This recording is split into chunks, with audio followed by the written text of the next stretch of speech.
Hello and welcome to episode 15 of A Place of Safety.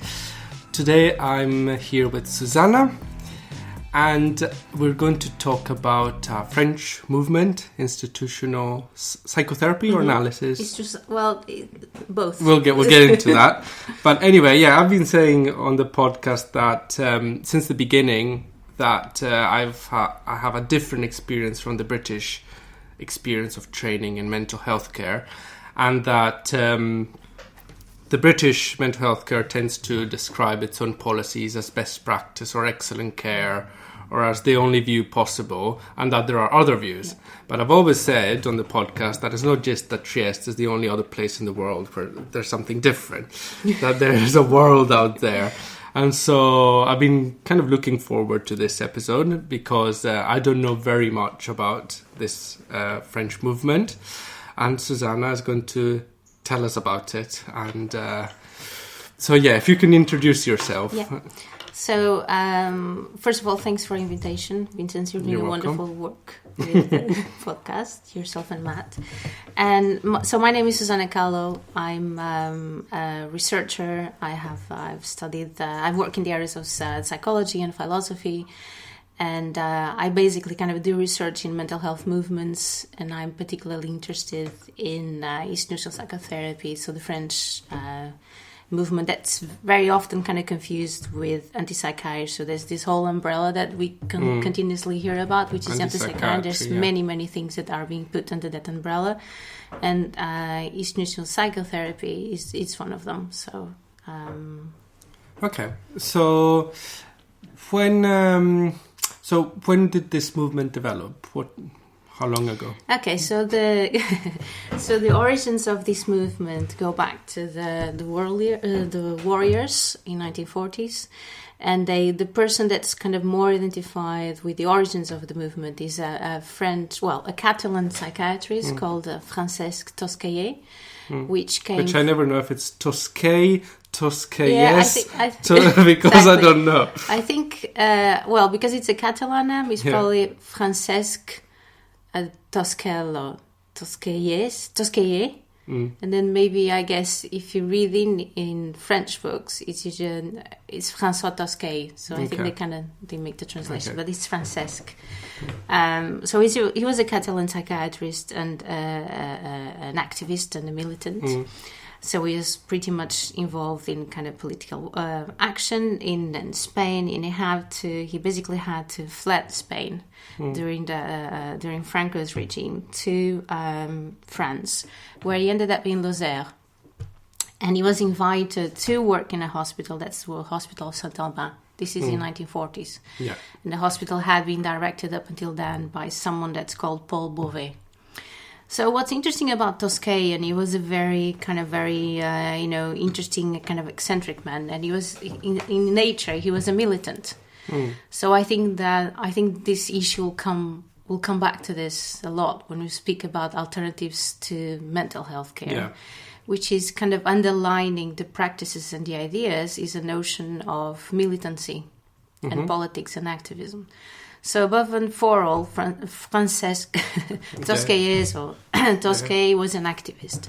So as soon as he got to the hospital, he thought about, he identified the hospital as having very hierarchical structure, very embedded in strong relationships of power. Patients were disempowered. This was in 1940s. It was an asylum. It was... there was a small village near the hospital, but there was no contact or connection between the people in the village and the hospital. So he initiated the whole process of rethinking the institution as an institution that was heavily hierarchical and needed to afford a healthy environment for the patients. Yeah. Which is interesting. What I'm thinking is probably he was at the top of this hierarchy, being the person. Yeah.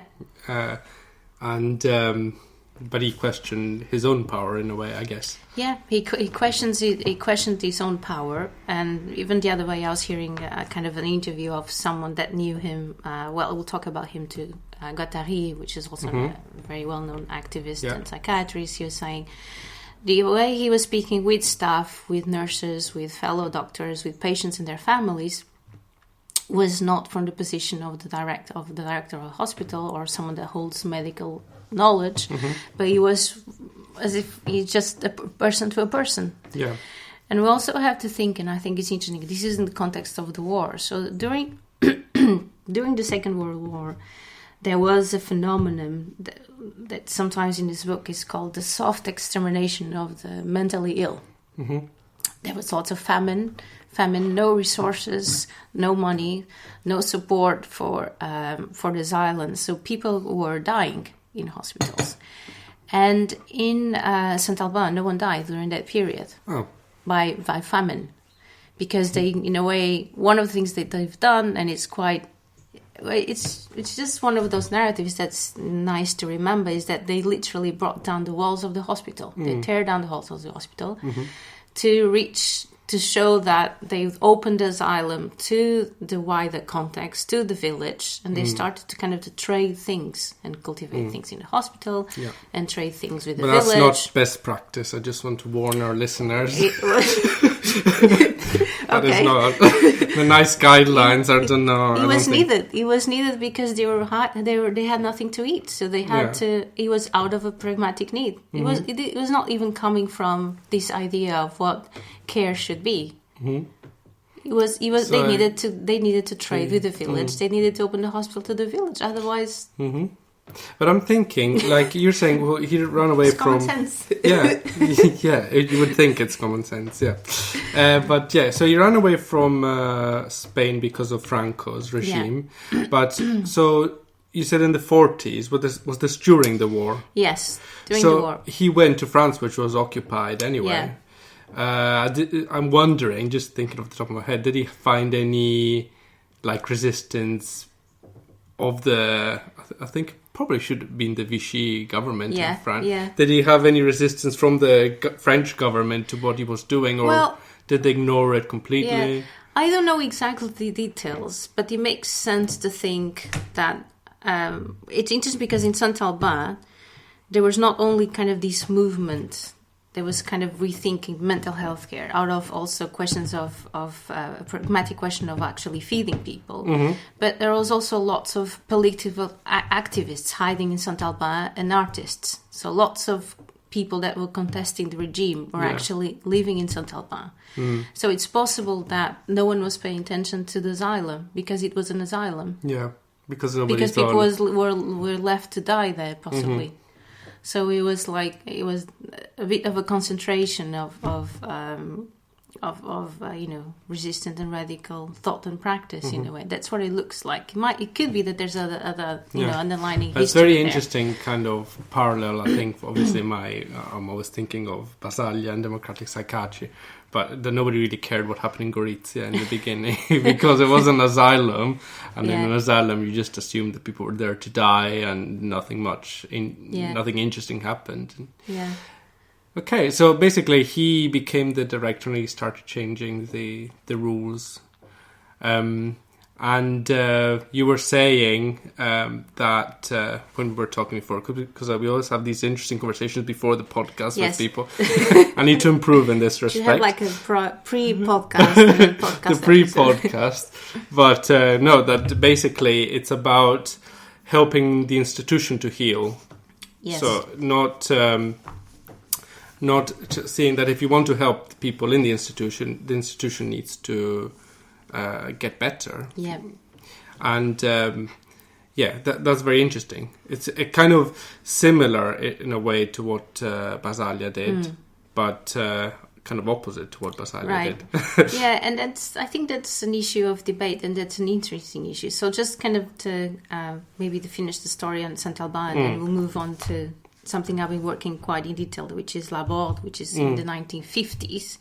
So in Saint-Alban, there was also kind of lots of people that went and trained there. For example, Fanon, Guattari was there too, Jean-Marie was there too, and then people connected to the Art Brut movement.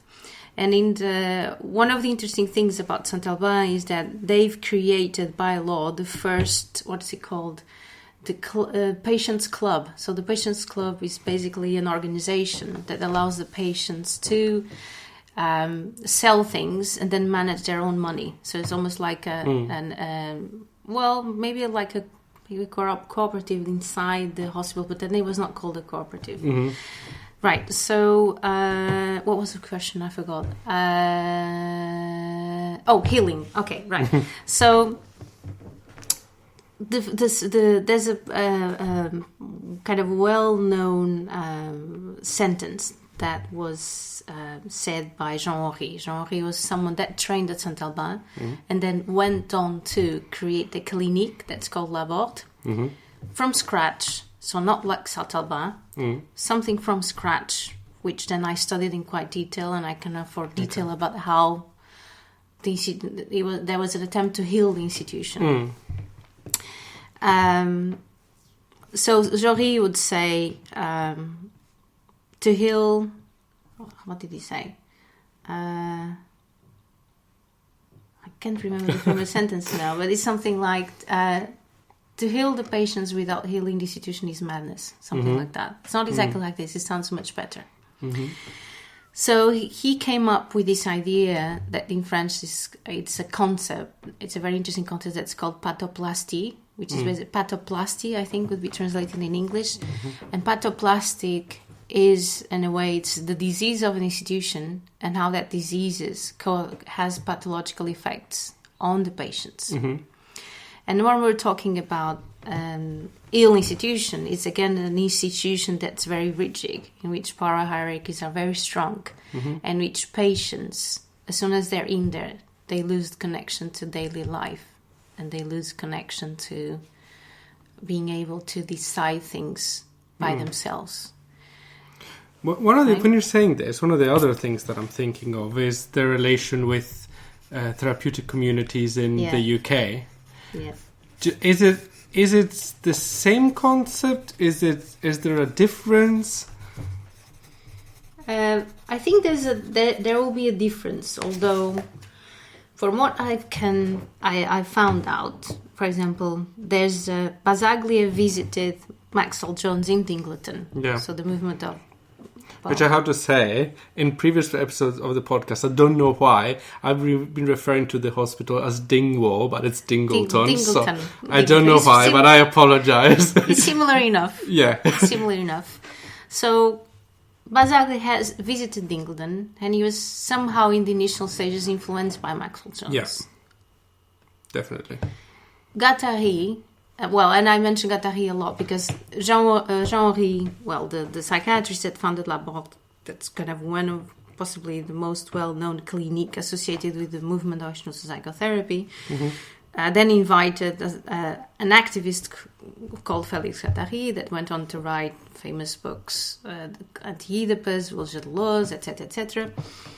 And Guattari also knew about Maxwell Jones, but the differences between the three things, I think, are complex, but there are differences. Yeah.